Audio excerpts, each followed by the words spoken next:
ക്ലാസ്സിൽ നമ്മൾ നോക്കുന്നത് ചാപ്റ്റർ 11 എക്സ്പോണൻസ് ആൻഡ് പവേഴ്സിലെ എക്സസൈസ് 11.1 ക്വസ്റ്റ്യൻസ് ആണ്. First question, find the value of 2 raised to 6. 2 raised to 6 എന്ന് പറയുമ്പോൾ 2 6 ടൈംസ് മൾട്ടിപ്ലൈ ചെയ്യണം. അല്ലാതെ 2 into 6 അല്ല ചെയ്യേണ്ടത്.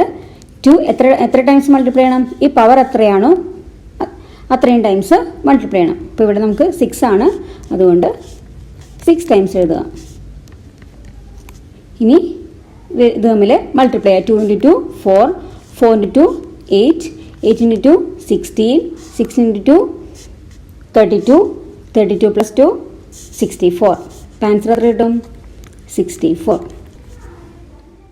Second question, 9 raised to 3. അപ്പോൾ 9 എത്ര ടൈംസ് മൾട്ടിപ്ലൈ ചെയ്യണം? 3 ടൈംസ്.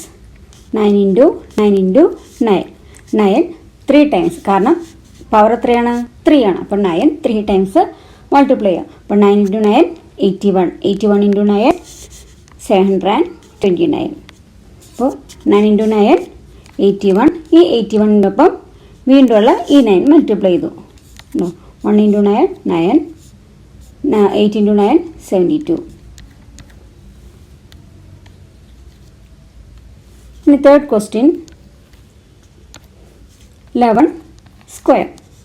അതായത് 11 എത്ര ടൈംസ്? 2 ടൈംസ് മൾട്ടിപ്ലൈ ചെയ്യണം. 11 into 11 121. Fourth question, 5 raised to 4. 4 times അല്ലേ? 4 ടൈംസ് മൾട്ടിപ്ലൈ ചെയ്യണം. അപ്പോൾ 5 into 5 into 5 into 5. 4 times multiply ചെയ്യുമ്പോൾ 625. അപ്പോൾ 5 into 5 എന്താണ്? 25. വീണ്ടും 25-ൻ്റെ ഒപ്പം 5 മൾട്ടിപ്ലൈ ചെയ്യാം. 25 2 125. ഇനി എന്ത് ചെയ്യണം? വീണ്ടും അടുത്ത 5 മൾട്ടിപ്ലൈ ചെയ്യണം. ഉണ്ടോ? 625. വളരെ എളുപ്പമല്ലേ ഈ കണക്ക്? ഇനി നെക്സ്റ്റ്, ഇനി second question, express the following in exponential form. അപ്പോൾ അതായത് 2 raised to 4. ഇതിൽ ഈ 2-നെ പറയുന്നത് ബേസ്. ഇനി ഈ പവർ, ഇതിനെ പറയുന്നത് പവർ അല്ലെങ്കിൽ exponent. raised to 2 raised to 4 എന്നല്ല ഇതിനെ പറയുന്നത്. താഴെയുള്ള ഈ നമ്പറിനെ നമ്മൾ ബേസ് എന്ന് പറയും. നമ്മൾ പവർ, ഇതിനെ ഈ raised to 4 എന്നുള്ളതിനെ പവർ അല്ലെങ്കിൽ എക്സ്പോണൻറ്റ് എന്ന് പറയും. ഓക്കെ, അപ്പോൾ നമുക്ക് ഈ ക്വസ്റ്റ്യനിലോട്ട് വരാം.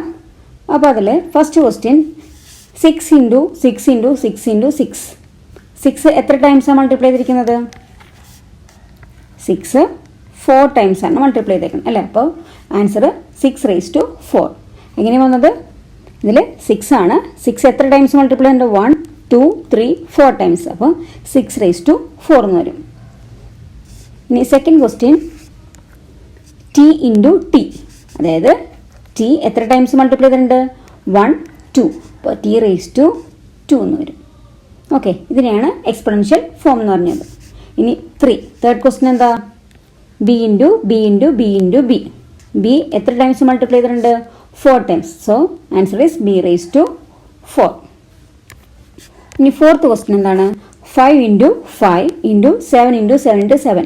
5 2 ടൈംസ് മൾട്ടിപ്ലൈ ചെയ്തിട്ടുണ്ട്. അപ്പോൾ നമുക്ക് എഴുതാം 5 raised to 2. ഇനി വേറെ നമ്പറാണ് അല്ലേ? ഇനി 7 ആണ്. അപ്പോൾ 7 എത്ര ടൈംസ്? 3 ടൈംസ്. ഇനി മറന്നു പോകാൻ പാടില്ലാത്തത്, ഇതിൻ്റെ ഇടയിൽ എന്താണ്? മൾട്ടിപ്ലിക്കേഷനാണ് ചിഹ്നമുള്ളത് എല്ലാത്തിൻ്റെ അല്ലേ? മൾട്ടിപ്പിളാണ് ചെയ്യേണ്ടത്. അപ്പോൾ ഇവിടെ ഇടേണ്ട ചിഹ്നം മൾട്ടിപ്പിൾ. അപ്പോൾ 5 raised to 2 into 7 raised to 3 എന്ന് വരും. ഓക്കെ അല്ലേ? ഇനി ഫിഫ്ത്ത് ക്വസ്റ്റ്യൻ ചെയ്യാം. 2 into 2. 2 into 2 എന്ന് പറയുമ്പോൾ 2 raised to 2. സിമ്പിൾ എന്താണ്? മൾട്ടിപ്പിൾ. ഇനി എ എത്ര times? 2 times. So A raised to 2. ഇനി sixth question, a into a into a.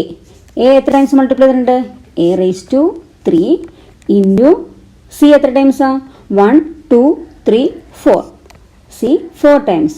c raised to 4 into d ഒരാശയുള്ളൂ അല്ലേ? അപ്പോൾ d. ആൻസർ എന്ത് വരും?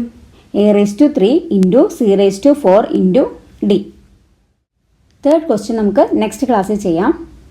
അപ്പോൾ ഈ ചാനൽ സബ്സ്ക്രൈബ് ചെയ്യാത്തവർ സബ്സ്ക്രൈബ് ചെയ്യുക, നിങ്ങളുടെ ഫ്രണ്ട്സിനും ഷെയർ ചെയ്യുക. Okay, thank you.